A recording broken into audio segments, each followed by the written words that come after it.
We are standing right now in the new chapel, what will be the new chapel. You can see the vaulted ceiling.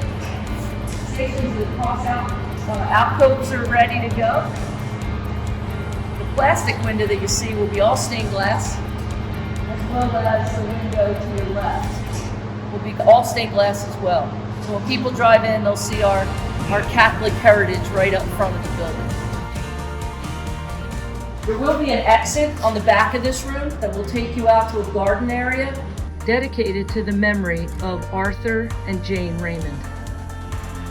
Take a walk with me now while we look at the Holloway Dining Hall just down the hallway here.